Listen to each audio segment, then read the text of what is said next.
Hola, ¿cómo están? Soy Elise Bayán Y yo soy José Utreras, también conocido como Planeta Errante. y les damos la bienvenida a Jugo de Ciencia, un podcast de dos astrónomos que hablan de cualquier cosa de ciencia. Y Elis, esta es una pregunta como astrónomos.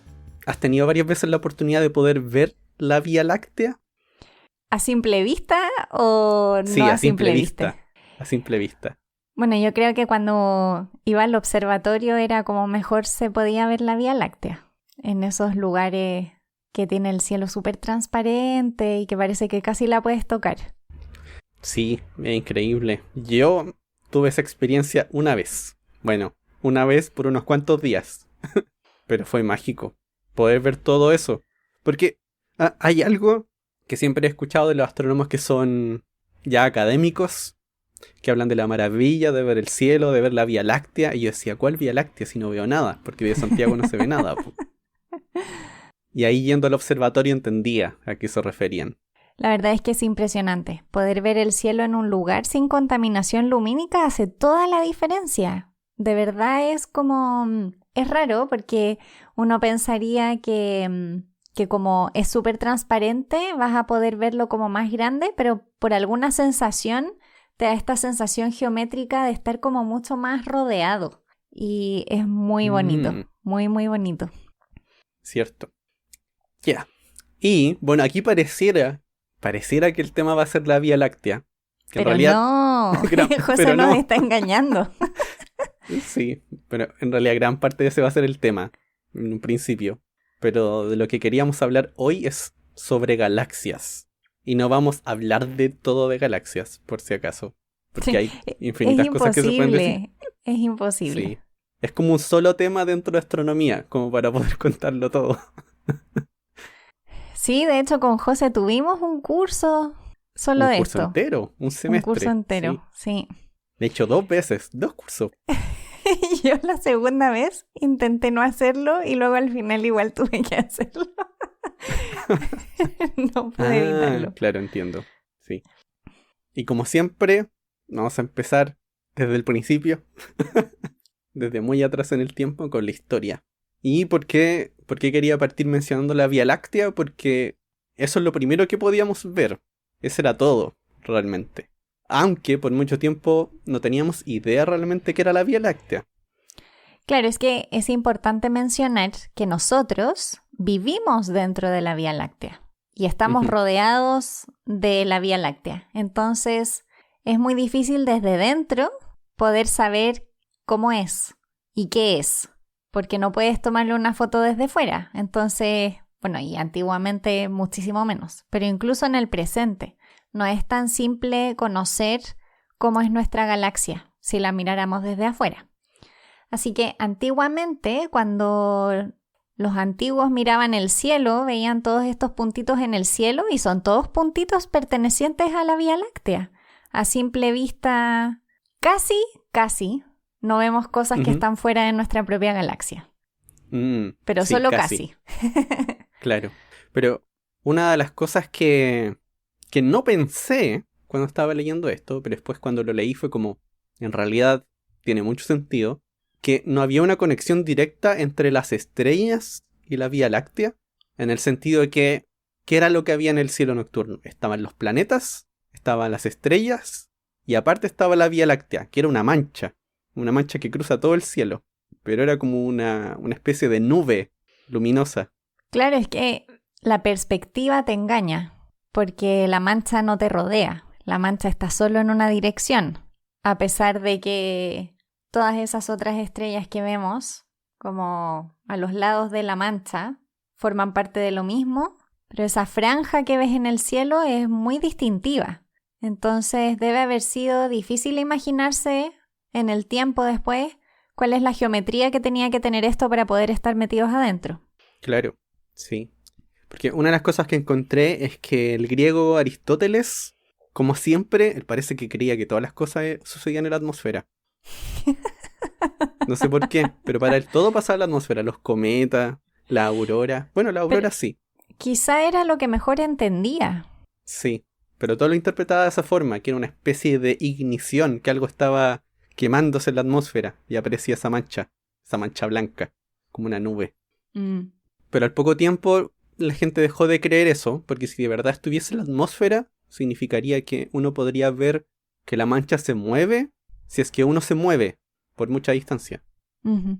Como un cerro, que eventualmente se mueve cuando uno camina harto. Claro. Y eso no pasa. Siempre está en el mismo lugar, hacia la misma dirección. Mm. Igual parece ser que Demócrito fue uno de los primeros que dijo que la mancha estaba hecha de estrellas distantes. Sí, este señor le achuntó a muchas cosas. Sí, Demócrito era un visionario de la época. Sí, porque a ver, recuerdo que lo mencionamos para el episodio de planetas también, que también creía que habían múltiples planetas. Sí, Tal vez viajó en el tiempo. era un extraterrestre. Tal vez.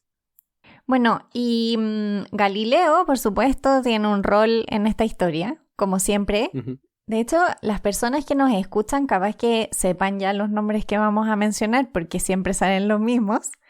Sí. Galileo en 1610 en su Siderius Nuncius, el típico libro que siempre mencionamos, habla de las observaciones que hace de esta mancha de la Vía Láctea y dice que son pequeños cúmulos, grupitos de estrellas que están juntas. Ahora, estuve viendo el libro porque, no sé, ¿En para este serio? episodio me dio como con la cosa que tenía que ver el libro. Para saber si no andan inventando cosas. Pero está en latín. Ah, ya. ¿Aprendiste latín? Ay, yo tuve un curso de latín en el colegio y es el único curso que he tenido que tener profesor particular en toda mi vida. Sufrí tanto con los cursos de latín. Sufrí mucho, creo que no aprendí nada. Pero sí hay algunos diagramas y se ven los diagramas como de algunos de estos grupitos de estrellas que él podía ver. Es bien interesante. Por si acaso, les recomiendo que busquen el libro porque es como muy bonito. La forma en la que dibujan las estrellas de distintos tipos, porque tenía distintos tipos de simbología. Es súper lindo. Bueno, entonces fue con él cuando se despeja esta duda de que esta mancha blanca, si uno la pudiera ver en detalle, serían muchos puntitos, serían muchas estrellas. Claro, serían muchas estrellas. Tiene sentido que con el telescopio se haya empezado a descifrar este puzzle, porque a simple vista hay muchas cosas que no podemos ver, pero del momento que puedes ver más capas, digamos, el telescopio te permite ver un poco más lejos, es más fácil imaginarse que cada vez que mires más lejos vas a volver a ver más estrellas, más y más y más estrellas. Sí. Bueno, eso es por una parte la Vía Láctea, tenemos la Tierra rodeada de esta estrella, pero también habían otras cosas en el cielo, habían otras manchas. Habían objetos nebulosos, borrositos, un Borrositos. borroncito. Sí, una de las más conocidas es la nube de Magallanes, que una cosa que no tenía idea era que ya tenía un nombre antes de nube de Magallanes, pero como Magallanes era europeo, quedó con ese nombre. Claro, Magallanes fue el primer europeo en ponerles nombre, básicamente, o en reportarlas, mejor dicho, no en ponerles nombre, en reportar su existencia y ser escuchado probablemente. Claro, porque habían algunas personas de Medio Oriente que tenían un nombre para las nubes de Magallanes, Ujú. pero ese nombre quedó en el olvido. Pero aquí tenemos otras manchitas, y de hecho con el tiempo la gente fue descubriendo más y más manchas, que comenzaron a llamar nebulosas, porque parecían nubes de colores, nubes luminosas. Y aquí de nuevo existía esta discusión de qué eran. Y habían algunas personas que de hecho creían que eran también colecciones de estrellas, como que eran varias estrellitas pero que estaban muy lejos. Ujú. Y por eso, pero se veían borrosas por eso. Sí, Claro, y en esta discusión también empieza a entrar este pensamiento, que probablemente siempre estaba ahí, pero se hace más patente, de qué tan grande es el universo. Porque si cada vez que ves algo borrosito son más y más estrellas, ¿dónde está el límite? Es como cada vez encuentras algo borrosito que está un poquito más lejos y son estrellas y entonces habían personas que ya hablaban de que el universo probablemente era mucho más grande de lo que se había pensado antes. Claro. Y todas estas cosas como que iban a la par, como íbamos aprendiendo cosas de la galaxia, de la Vía Láctea, y cómo interpretábamos estas nubes. Uh-huh. Porque, poner un ejemplo, en 1750, un astrónomo llamado Thomas Wright escribe un libro que se llama una teoría original, me da risa que le ponga original, o 9 hipótesis del universo. Donde aquí él menciona que el Sol estaba en el centro de un disco gigante de estrellas, pero que era infinito. O sea, que la Vía Láctea era infinita. Y así él le daba explicación a esta franja luminosa. Claro. Que era un disco infinito y en realidad uno estaba dentro del disco. Y cuando uno veía dentro del disco se ve una línea. Cuando uno ve hacia arriba del disco se ven poquitas estrellas. No estaba tan mal. No. Así como, no estaba tan mal. No, sí, de hecho, otra cosa que me llamó la atención es que además dijo que estaba rotando. Esto es pura especulación, eso sí. Pero dijo que estaba rotando y le llamó Vortex Magnus, que sería como el gran vórtice. O sea, así se imaginaba en la galaxia. Pero tiene cierto sentido, ¿no? Porque las cosas que uno ve no son estáticas. Entonces, imaginarse un universo estático o un disco infinito estático no tiene mucho sentido si todo lo que tú ves y puedes medir se mueve. Entonces, claro, como el sistema efectivamente, solar. Claro, es especulación, pero es una especulación como con intuición física, con intuición de conocimiento. Claro, sí. Porque aquí él justamente hablaba de la interacción gravitacional, como pasa con los planetas y el Sol. Uh-huh. Y de ahí saca esta idea de que debería estar girando. Un poquito después de eso, en 1755, Kant dice algo importante. Kant creo que nunca ha salido todavía en nuestros podcasts. No, creo que nos salen como filósofos conocidos en los podcasts. Pero Kant, pensando en esto que Thomas Wright había dicho, de que en el fondo esto era como un disco, y eso cruzado con estos objetos nebulositos que estaban por ahí, él mencionó estos objetos débiles nebulosos como universos isla, como que fueran como pequeños universitos que podíamos ver y que podían estar más o menos cerca. O sea, eran otras vías lácteas. Claro, eran como, en su vocabulario eran como otras vías lácteas. Y en 1780 nos encontramos con otro de los clásicos. De los clásicos, con William Herschel. Y William Herschel estuvo observando estrellas en muchas direcciones. Porque una de las preguntas era, Thomas Wright tiene razón, esto es un gran disco, la forma de saber qué es y cómo se mueve es observar estrellas individuales y intentar descifrar eso. Claro, tratar de medir el tamaño de la galaxia. Claro. Tal vez, o la forma. La forma, claro. Y lo que se daba cuenta, o lo que se dio cuenta, es que en distintas direcciones la densidad de estrellas era muy diferente.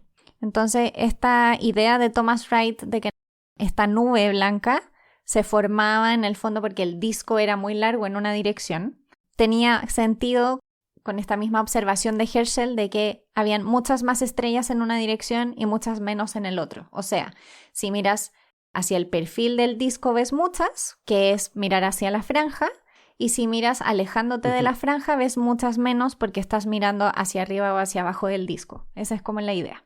Sí. Y para estas observaciones, como no era fácil medir distancia, tuve que hacer una suposición, que igual era bastante fuerte, que era que todas las estrellas son iguales. Que en realidad es, no sé, hay estrellas que son como millones de veces más brillantes que el Sol, pero él supuso que eran todas igual de brillantes. Pero sumando y restando, o sea, a lo sí, que voy, en promedio en grueso. va a dar algo. Claro. Y aquí, tal vez un día podríamos hablar de ella, porque este trabajo claramente no lo hizo solo. Este trabajo lo hizo con su hermana Caroline.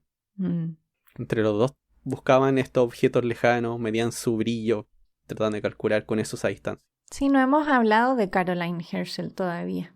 Ahí contaremos en otro episodio. Sí.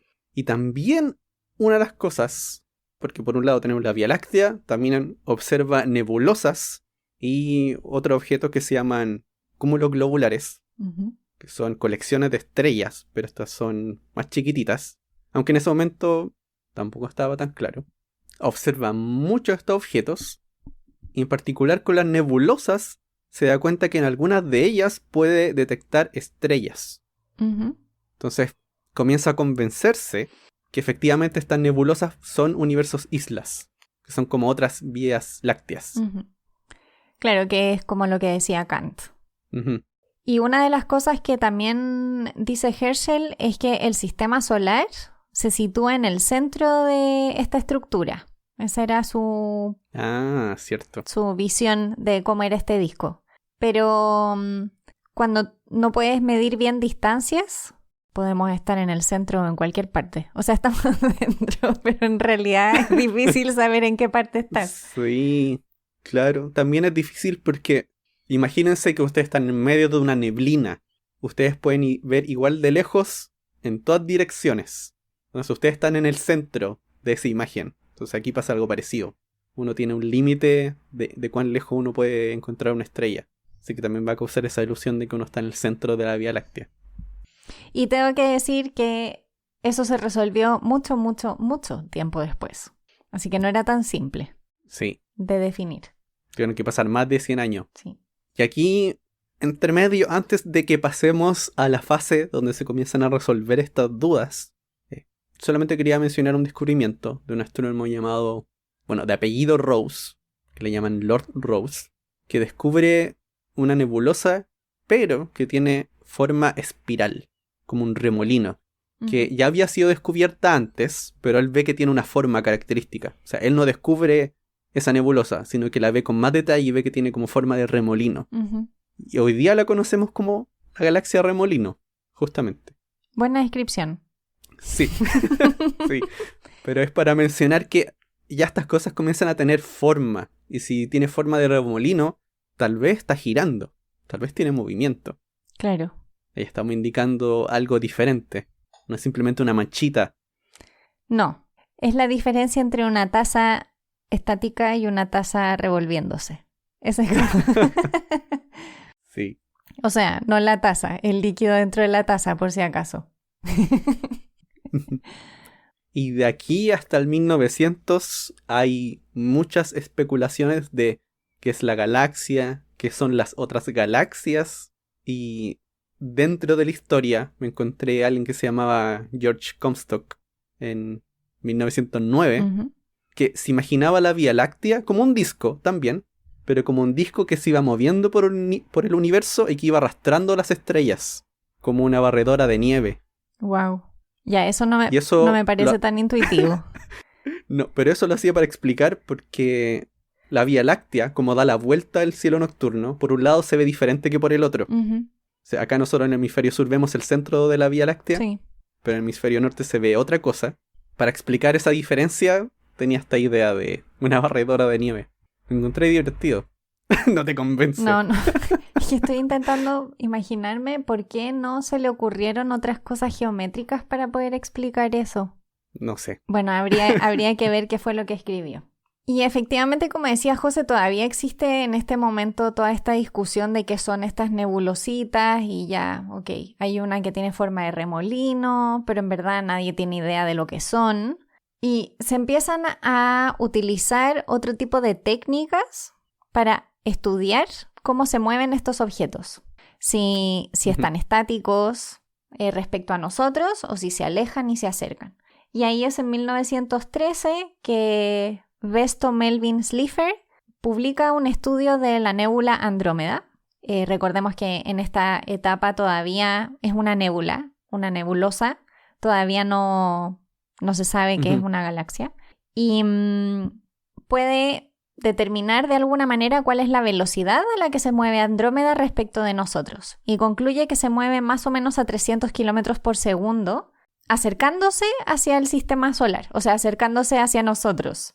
Y en la misma línea, al año siguiente, hace un estudio pero con muchas más galaxias, o con muchas más nebulosas de la época, y la mayoría de ellas se alejan de nosotros. Entonces empieza a haber una disyuntiva de, ok, estos objetos no se mueven todos de la misma manera. Claramente que se ve harto, Andrómeda, se acerca. Los otros, la mayoría, se alejan. ¿Y qué es lo que está pasando? ¿Qué son estos objetos? Y si se alejan, ¿qué tamaño tiene el universo? ¿Por qué se estarían alejando? y empiezan a apilarse las preguntas sin respuesta, siendo que era mucho más fácil intentar contestar si eran galaxias o no, que si qué tamaño tiene, a dónde van, por qué se mueven así, no sé, muchas dudas. Sí, porque un problema que hay con las nebulosas, que ahora uno no lo piensa, pero es que uno ve esas manchas luminosas en el cielo y uno no tiene idea a qué distancia están. Claro. Uno ve que una es más pequeña que otra, de ahí tal vez uno podría decir, tal vez está más lejos, y por eso se ve más pequeña, pero eso sería adivinar. Uh-huh. Necesitas algo que te diga realmente esta nube que está aquí está muy lejos, esta otra está más cerca. Y finalmente ese se vuelve el desafío. ¿Cómo medir distancia a estas cosas? Sí. Sí, y al principio de esto fue, diría, algo accidentado, tal vez, no tan directo, porque una de las primeras cosas que se usan son novas, que son estrellas que están interactuando con otras estrellas y que de repente tienen como una subida en su brillo, por lo general porque les cae materia a una estrella compañera. Y con eso, en 1917, Herbert Curtis encuentra algunas de estas novas, estas estrellas que son mucho más brillantes de lo normal, pero las compara con otras que ocurren más cercanas a la Tierra. Y se da cuenta de que estas novas que ocurren en Andrómeda son varias veces más tenues. Y él dice, pero deberían ser iguales. Si son más o menos como del mismo tipo, pasa lo mismo en cada una de ellas. Y con eso sitúa la distancia a Andrómeda como a 500.000 de años luz, más o menos. Y con esto él dice, esta galaxia está muy lejos, esta nebulosa está muy lejos, así que tiene que ser un universo isla. Está afuera de la Vía Láctea. Claro, está toda esta disyuntiva de dónde está el borde de nuestra Vía Láctea. Qué cosas están dentro y qué cosas están fuera. Y no es tan fácil saber eso. No.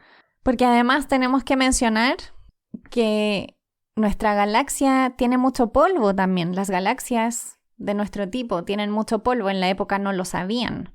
Y cuando hay polvo, la luz se pierde en el camino. Y eso hace que tiendas a ver las cosas más débiles de lo que son en realidad intrínsecamente. Claro. Y también aquí había otra cosa, porque aquí Herbert Curtis dice Andrómeda está afuera de la galaxia, pero aún no está del todo resuelto el tamaño de la galaxia, o sea, el tamaño de la Vía Láctea. Uh-huh. Porque para que digas que está afuera, significa que tú ya sabes que la Vía Láctea tiene tal tamaño. Claro, sabes más o menos hasta dónde llega. Y eso aún todavía no se sabía. O sea, él ya estaba asumiendo que la galaxia tenía que tener menos de 500.000 de años luz. Claro. Pero aquí es donde entramos a una gran discusión. ¿O no, José? Sí. Que de hecho se llama el Gran Debate. El Gran Debate. Que sucede en 1920. Y sus protagonistas... Y que fue con Herbert Curtis. Claro, sus protagonistas son Herbert Curtis y Shapley. ¿Cuál es el nombre de pila de Shapley? Sí. Ya se me olvidó. Harlow Shapley. Y ellos estaban discutiendo, o sea, el tema principal era como la escala del universo, pero dentro de eso habían muchos subtemas, porque habían muchas cosas que derivaban en la escala del universo, que era hasta dónde llegaba la Vía Láctea, si estos objetos estaban fuera o dentro, si todos nos movíamos juntos o no, todo eso formaba parte de este gran debate. Claro, y aquí para introducir a Harlow Shapley, porque no era que hubiese llegado de la nada, ¿ya? Harlow Shapley, por otro lado, lo que había hecho era mostrarnos que el sistema solar no estaba en el centro de la galaxia, ¿ya? Porque lo que buscó fueron unos grupitos de estrellas que se llaman cúmulos globulares y mostró que nosotros no estábamos en el centro de este grupito, como que formaban una esfera y nosotros no estábamos en el centro de esa esfera, sino que estábamos como para el ladito. Uh-huh. Y él dijo, ya, el centro no somos nosotros, el centro está en esta dirección, que es hacia la constelación de Sagitario. Ya, pero ahora, de vuelta al debate entre Shapley y Curtis. Curtis lo que decía en términos generales era que el universo tenía muchas galaxias y que la Vía Láctea era una de ellas y que estas otras nebulosas que habían estado observando eran otras galaxias y que probablemente habían muchas más. Eso era lo que decía Curtis por un lado. Y Shapley, por el otro, decía que esta nebulosa espiral famosa eran solo nubes de gas que estaban cerca, pero él no consideraba que fueran iguales a la Vía Láctea. Probablemente aquí me estoy tirando un carril más o menos, pero seguro que José ahora me lo aclara. Pero me da la sensación quizá les costaba dimensionar realmente los tamaños de estas cosas y si eran comparables. Como que de repente pienso si quizá esa era una de sus dudas. Mira, es que aquí pasó una cosa, es como una curiosidad de la historia. Shapley sabía que habían estrellas en Andrómeda. Ya. Sabía esa parte. Uh-huh. Y habían dos problemitas. Uno era que en 1885, o sea, varios años antes, uh-huh, se había descubierto una nova que era muy luminosa en Andrómeda, que se llama S Andrómeda, pero que era una supernova. En ese tiempo no tenía ni idea de que era una supernova. Como era tan luminosa, Shapley decía, si es tan luminosa, significa que tiene que estar cerca para que se vea así de brillante. uh-huh. Entonces, eso significa que Andrómeda está muy cerca y es más pequeña. Y el otro problema era que un amigo de Shapley, que se llamaba Adrian Manen, había dicho que había visto que Andrómeda giraba. O sea, que había visto Andrómeda moviéndose. O sea, como que la imagen cambia. Y ahora tú cuando tomas una imagen de Andrómeda, de un día para otro se ve igual. Sí, eso estaba si pensando. esperábamos 1000 años se vería igual. ¿Cómo? ¿Ya? Entonces lo que pensó... ¿Cómo logró esta persona ver que se movía? Bueno, igual que se veían los canales de Marte y todo. En realidad no vio nada. ¿Ya? Pero Shapley confió en él. Ya. Y en el caso de que si hubiese visto realmente que Andrómeda se movía, si hubiese estado muy lejos, eso significa dos cosas. Que es muy grande, y si se mueve, gira tan rápido que giraría más rápido que la velocidad de la luz. Entonces no podía ser algo que estuviese muy lejos. Claro. Mal ahí. La evidencia. ¿Dónde estaba la evidencia del giro? Eso faltó. Sí. También, y esto es una de las cosas que recuerdo que un profesor nos enseñaba en el curso de galaxias. Que Shapley estaba equivocado, pero por las razones correctas. Suena raro. Porque una de las cosas que hizo Shapley fue usar un tipo de estrellas que se llaman cefeidas, que sirven para medir distancias. Y no sé si quieres decir algo sobre las cefeidas. Que son un tipo de estrellas variables que son muy conocidas y muy estudiadas. Se comportan siempre de la misma manera y entonces se pueden utilizar como medidores de distancia. Son estrellas estándar que se utilizan y que en esta historia se siguen utilizando después también para justamente conocer las distancias de objetos y dentro de la galaxia, conocer distancias a distintos cúmulos y cosas así. Claro. Y la cosa es que ahí había todavía un problemita que había que arreglar con eso. Entonces cuando Shapley usó esto le dio una distancia menor a la que era realmente.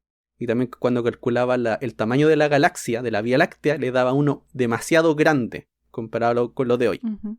Entonces si tú combinas dos cosas, medir que Andrómeda está un poquito más cerca, que nuestra galaxia es más grande, te queda Andrómeda adentro. Ya entendí. Bueno, ese es el problema de estimar distancias. Que por si acaso, si no lo hemos dicho nunca, estimar distancias es uno de los grandes problemas de la astronomía, incluso al día de hoy. Sí. En distancias cercanas ya lo tenemos más resuelto, pero ahora grandes distancias es muy difícil. Siempre es un tema medir distancias.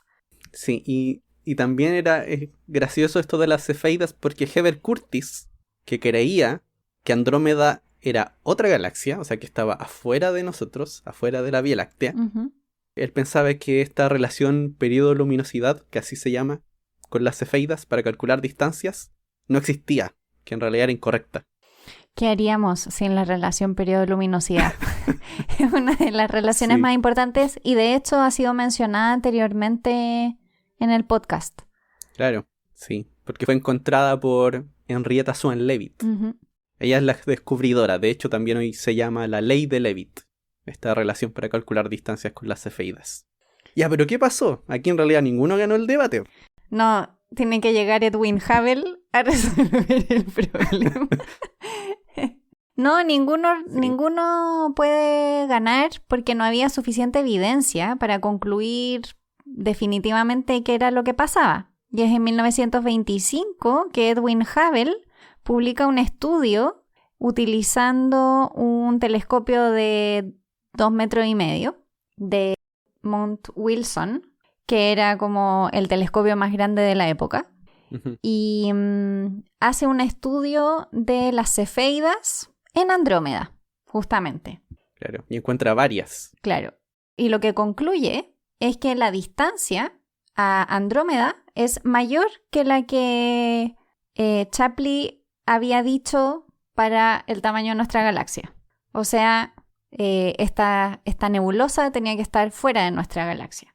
Y a pesar de que las mediciones no eran del todo correctas, justamente por el polvo que yo les estaba mencionando, y cuando uno tiene polvo entre nosotros y una estrella, uno ve la estrella menos brillante, entonces te da la sensación de que está más lejos de lo que está en realidad. Pero a pesar de eso, dentro de todo, las mediciones de Hubble estaban bastante correctas. Fue finalmente en los años 30 que se concluyó finalmente la distancia correcta a Andrómeda. Pero estas observaciones de Hubble permitieron dar término de alguna manera, no del todo, pero de alguna manera a esta discusión. Que era como, ya ok, Andrómeda definitivamente está fuera del borde de nuestra Vía Láctea. Claro. Y que hay más cosas como la Vía Láctea allá afuera. Sí, y esta cosa aquí me llama la atención porque antes de que se conociera estos resultados de Hubble, él le mandó una carta a Harlow Shapley. Uh-huh. ¿Y qué le dijo? Y cuando le llega la carta a su oficina, había otra persona con él, que era Cecilia Payne. Ah, nuestra famosa Cecilia Payne. Que era su estudiante. Sí, era su estudiante en el doctorado. Y ella cuenta que cuando leyó la carta, porque la leyó frente a ella, dijo, he aquí la carta que destruyó mi universo. Y ahí también dijo, yo creí en los resultados de Van Manen, que era el que había medido que la galaxia estaba girando. Después de todo, era mi amigo. Y aquí ella cuenta que de ese momento en adelante, dijo que no aceptaría o rechazaría conclusiones de astrónomos simplemente por la relación de amistad. No, evidencia. Sí. Igual es complicado porque incluso hoy en día todavía se utiliza este tema de la comunicación privada. Y uno lo ve a veces en papers, como se encontró tal cosa, comunicación privada con tal persona. En general son de cosas que todavía no se han publicado o que por alguna razón no se van a publicar porque no alcanzan como para una publicación en sí, pero que es trabajo que está hecho y en realidad lo que tú compartes con la persona es ese trabajo. No es como que le digas por teléfono, oh sí, claro, a mí también me dio 4. No, como que compartes qué fue lo que pasó. Claro, sí. Las mediciones, los datos. Así como, claro, oye, te equivocaste. Saludos, Hubble. Ay, Elis, ¿te parece si nos vamos a una pausa? Ya, vamos a una pausa.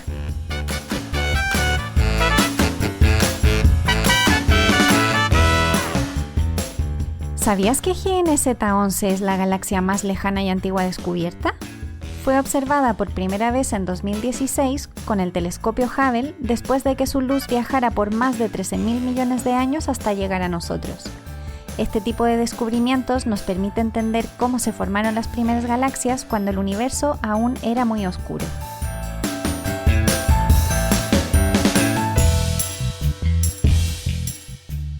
Y ya volvemos y estamos aquí para seguir conversando de galaxias.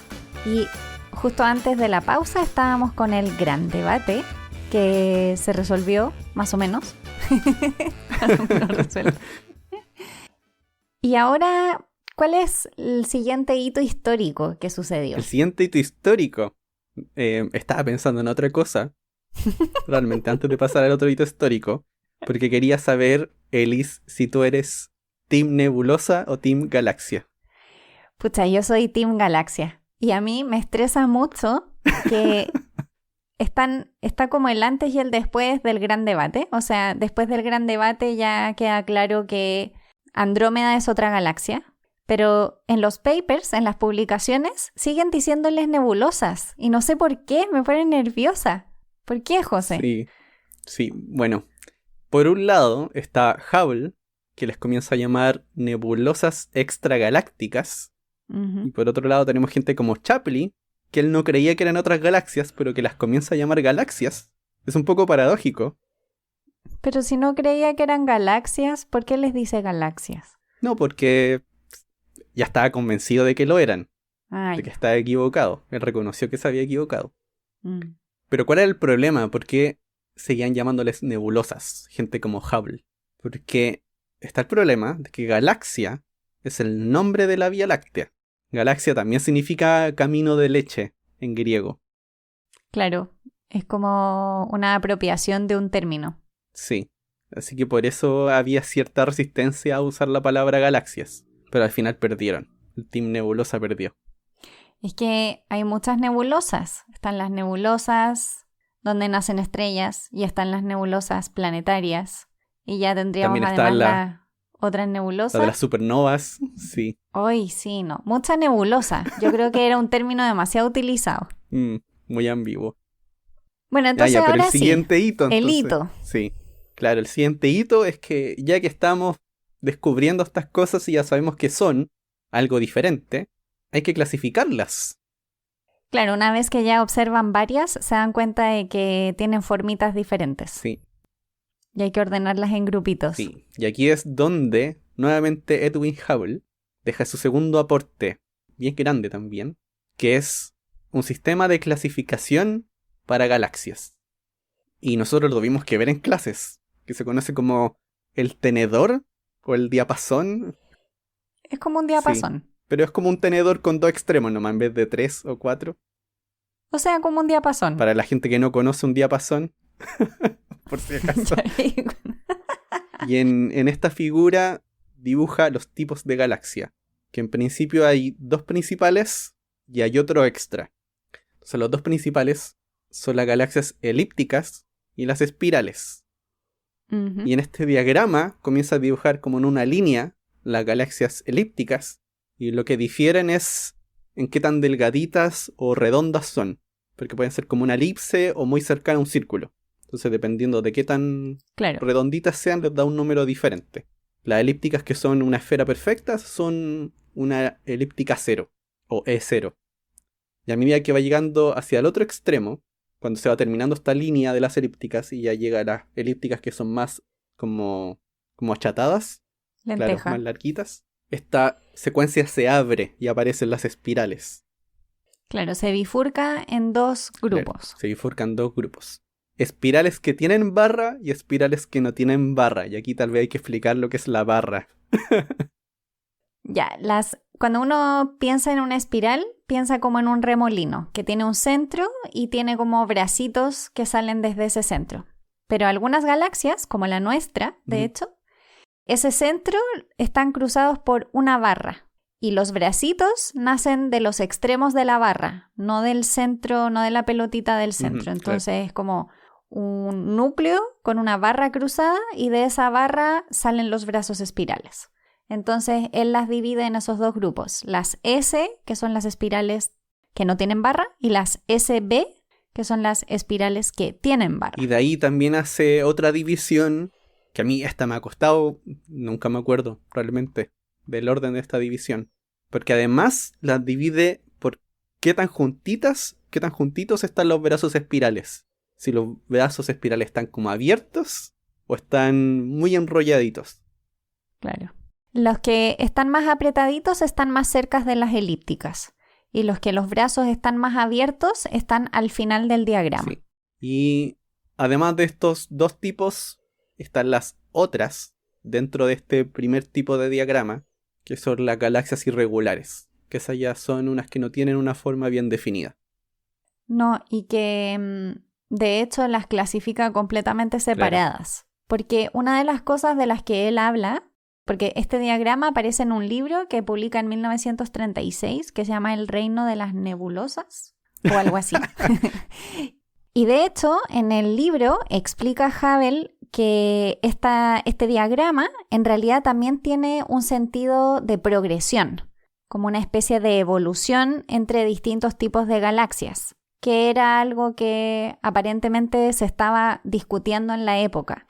Y entonces estaban las elípticas y de ahí había una especie de evolución a algún tipo de espiral y luego las espirales partían, las early, o sea, las jóvenes, o tempranas, eran las que tenían los bracitos más pegados y evolucionaban hasta tener los brazos como bien separados y como bien formados.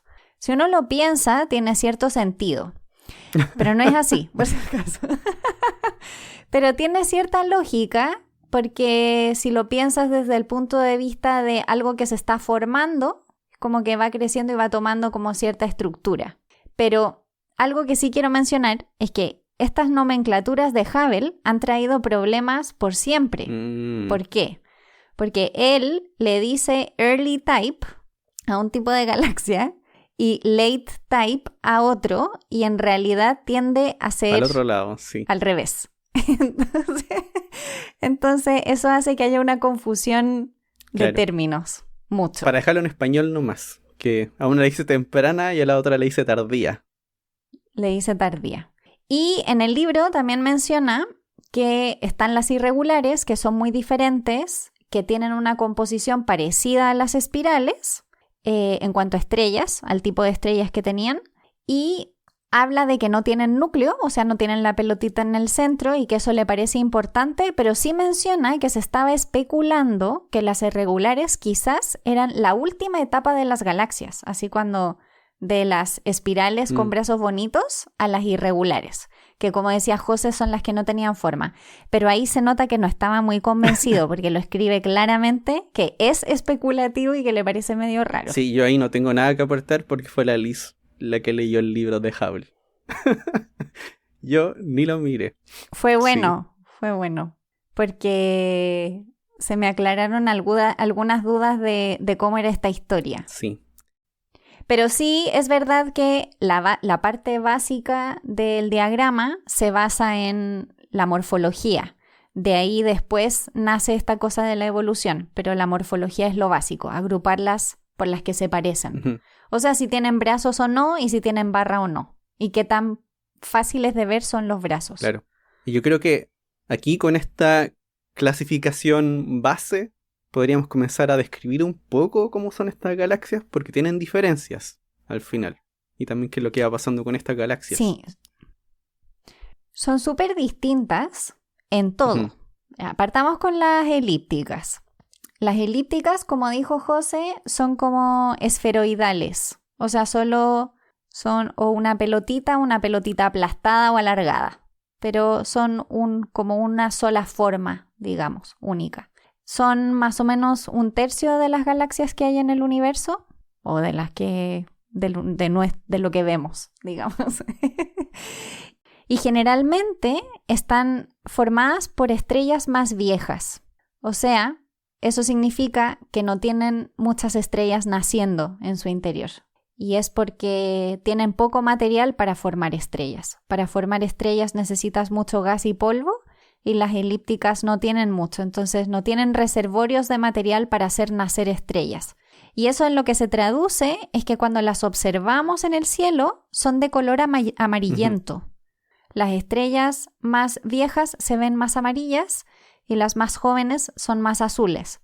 Entonces se ve esta población amarillenta dominando y es una forma de identificarlas también. Pero algo que sí tienen y que a veces hace que se separen de las irregulares es que tienen un centro, o sea, tienen un centro denso y se va volviendo menos denso hacia afuera. Tienen una estructura como, no sé cómo decirlo. ¿Qué analogía se te ocurre? Algo que sea más denso en el centro y menos denso hacia afuera, como en forma de pelotita. No sé por qué estoy pensando en chocolate relleno, pero eso en realidad no sirve para esto. Bueno, a lo mejor sirve.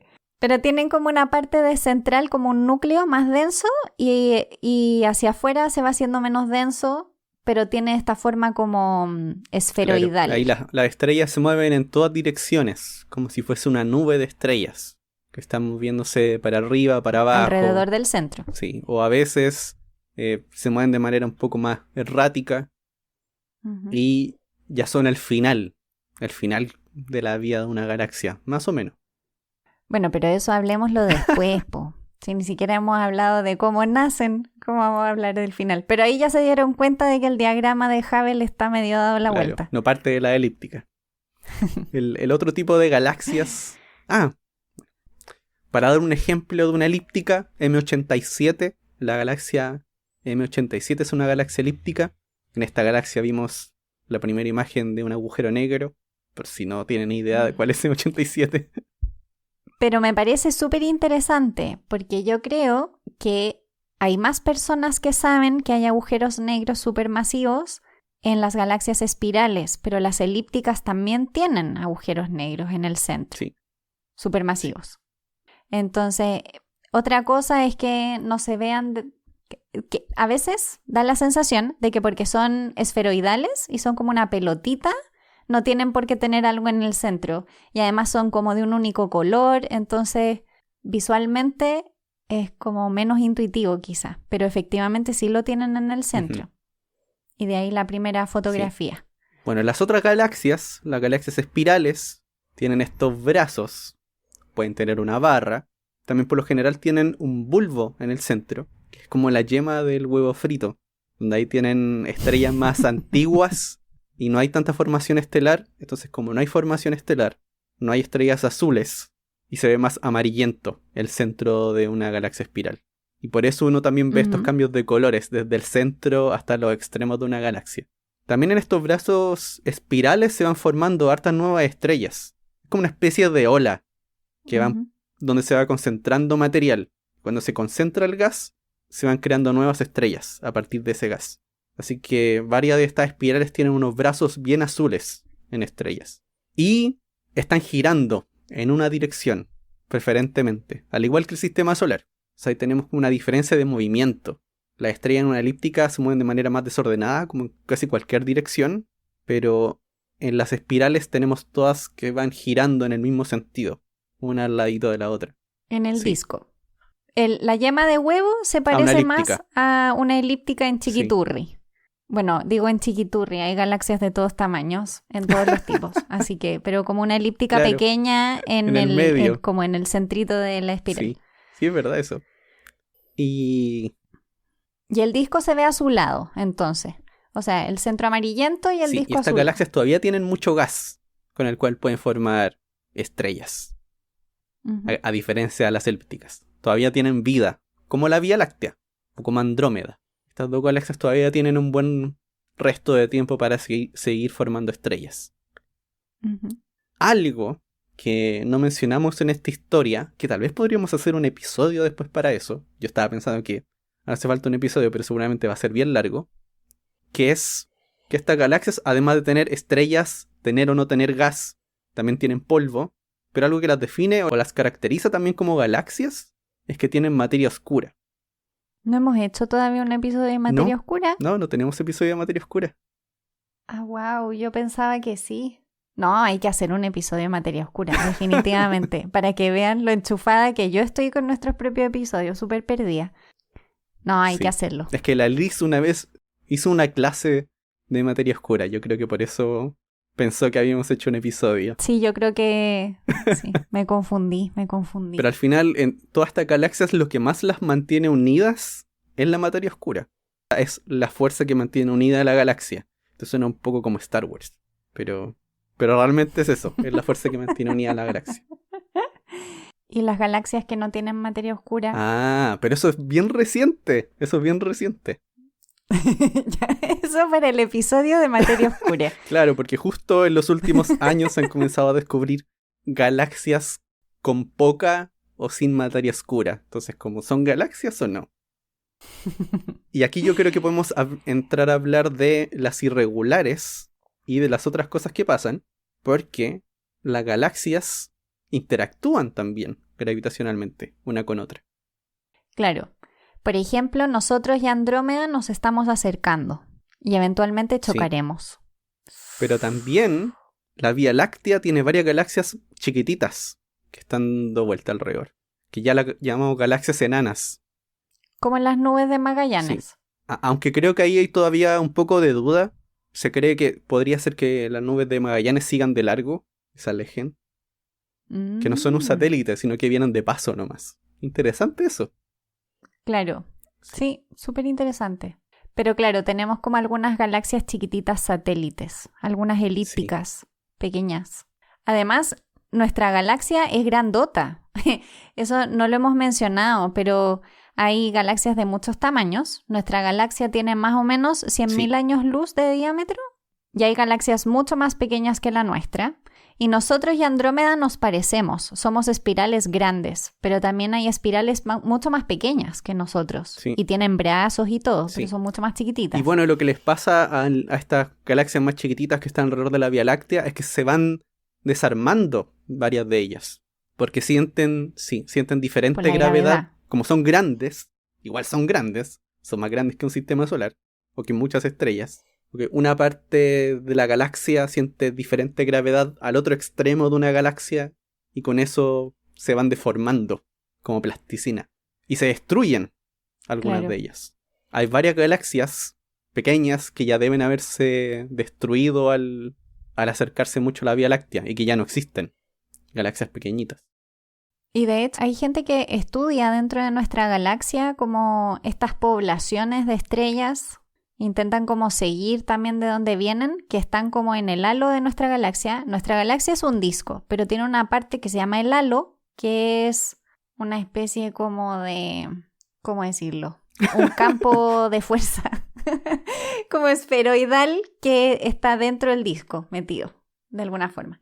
Y en esa parte, que no es el que es mucho más vacía, hay algunos cúmulos, por ejemplo, que...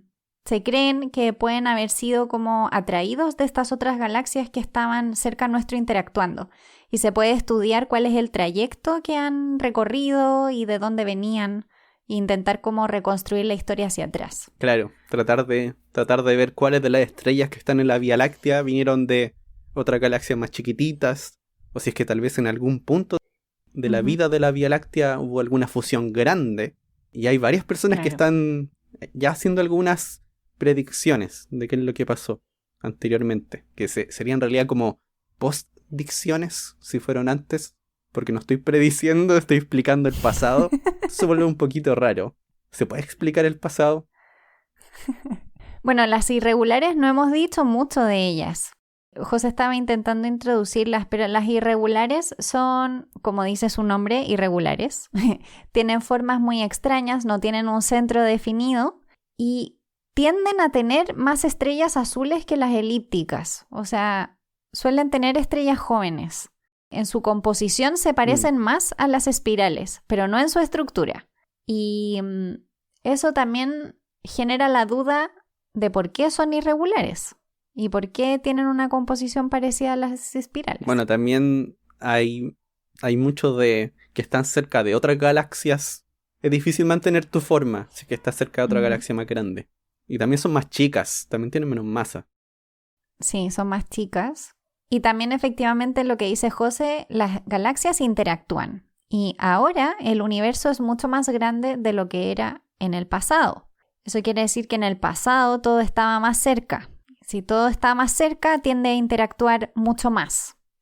Y por eso es muy importante para nosotros poder estudiar galaxias que están muy, muy lejos, porque significa que son galaxias que estamos viendo como que se formaron más cerca de el Big Bang, por decirlo así, del inicio de la expansión. Y eso nos permite reconstruir la historia de cómo eran las primeras galaxias y cómo esas se diferencian a las galaxias que vemos que se formaron más recientemente. Porque también hay otras diferencias con las mismas espirales. Ahora esta clasificación inicial de Hubble ha crecido mucho. Ya no da para todas las galaxias que existen. Porque hay algunas galaxias que son galaxias anillo que se forman cuando una galaxia atraviesa a otra por el medio. Y se puede crear un anillo. Sí, lo encuentro muy raro. Que hay una que se llama rueda de carro. La pueden buscar y ahí van a ver que es como un anillo al medio y otro anillo muy extenso alrededor de color azul. Que sean cuando se da esta interacción muy particular.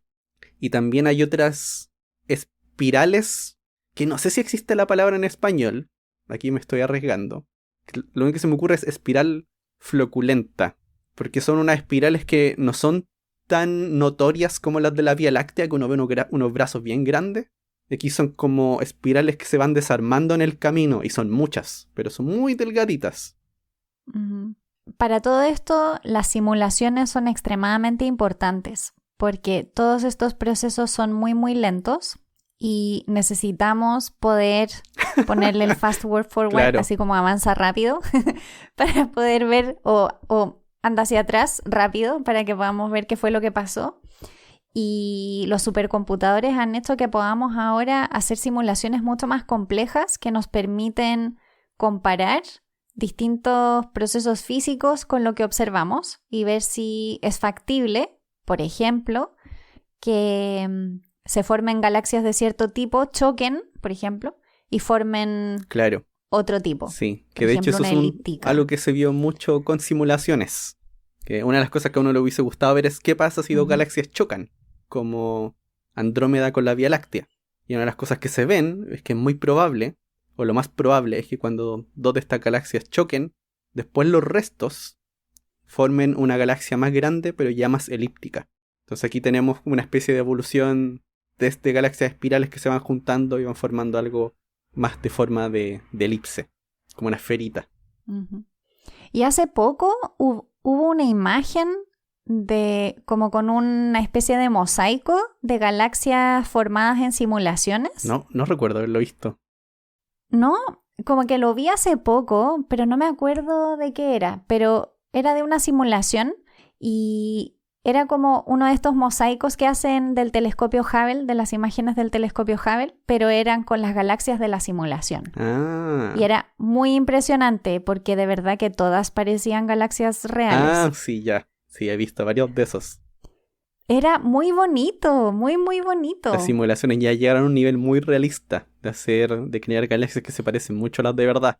Porque yo cuando empecé a estudiar esto, las galaxias de las simulaciones no eran tan realistas. Había que tener un poquito de imaginación.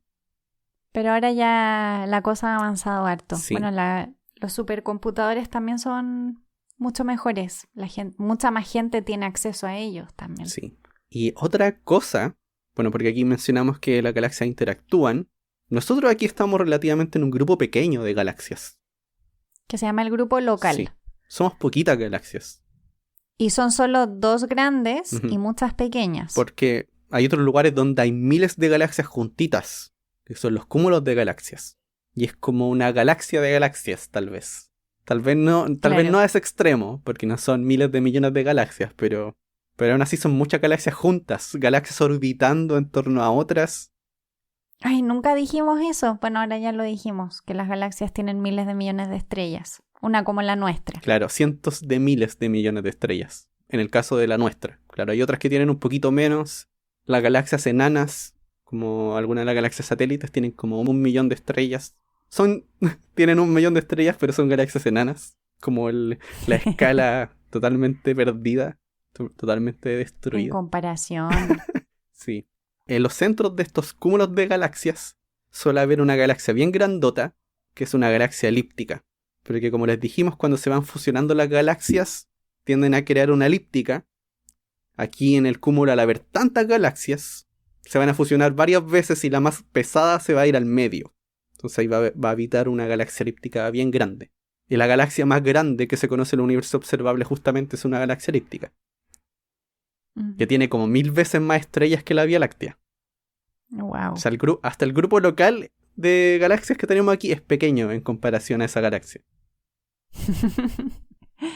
Bueno, mejor nos quedamos tranquilos donde estamos. Sí. De hecho, no es un buen lugar un cúmulo de galaxias. Para nada. Hay una gran cantidad de rayos X. Tal vez esto lo mencionemos en otro episodio, pero también hay otras clasificaciones de galaxias que dependen de su agujero negro en el centro. A veces uno dice que una galaxia está activa o es pasiva, si es que su agujero negro está comiendo o no. Pero hay una clasificación de galaxias en estos cúmulos que yo encuentro entretenida o simpática. Que son las galaxias medusas. ¿Y ahí cómo son las medusas? Ya, las medusas son, como en estos cúmulos de galaxias, también están como llenos de gas. ¿Ya? Imagínenselo como aire extra alrededor de estas galaxias. y de vez en cuando una galaxia espiral entra al cúmulo. Entonces se encuentra como con este aire de frente. Imagínense que ustedes van andando en bicicleta y cuando van muy rápido el pelo se les va para atrás. Sí, se despeina la espiral. Claro, entonces se comienza a despeinar, se desenrolla, va quedando material de la espiral hacia atrás y se crean como estos tentáculos de la medusa. Wow, eso no lo sabía. Y pueden buscar choro. en internet galaxias medusa o jellyfish galaxies. Y van a encontrar algunas de estas imágenes de estas galaxias que entran al cúmulo y se van desarmando de a poquito. Qué choro. Bueno, mucho hemos aprendido desde Kant, desde Demócrito. Desde Demócrito, visionario Demócrito. Sí. Sí. Y también quedamos como con varios temas que todavía tenemos que tocar, porque hay muchas cosas aquí dentro de las galaxias. Creo que fuimos un poco ingenuos cuando decidimos Ambiciosos hacer también. Yo creo que más bien ingenuos que ambiciosos. Ya. Fue sí, como, más bien ingenuo. sí, hagamos un episodio de galaxias. Era como obvio que hay demasiados temas que tienen que ver con galaxias y que son súper importantes para entender mejor las galaxias, pero no podemos hablarlo todo junto porque si no, no terminaríamos nunca. Pero ya No. quedamos comprometidos con que hay que hacer un episodio de materia oscura, que efectivamente eso lo debemos. ¿Tienes algo más que agregar, Elis?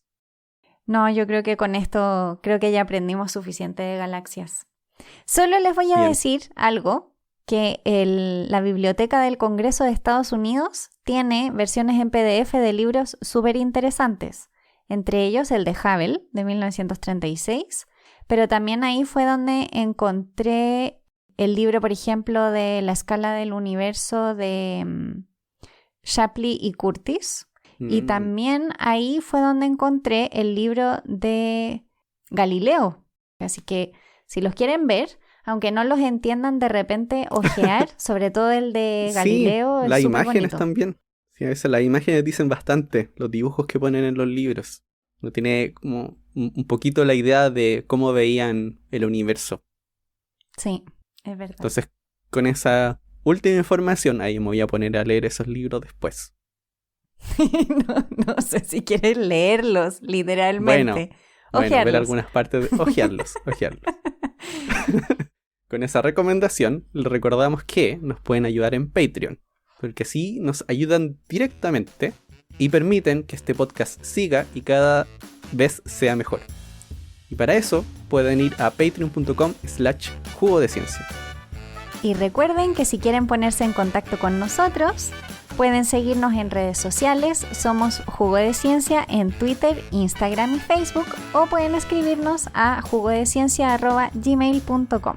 Esperamos que este capítulo galáctico les haya gustado mucho y nos vemos en el próximo. ¡Chao, chao! ¡Chao!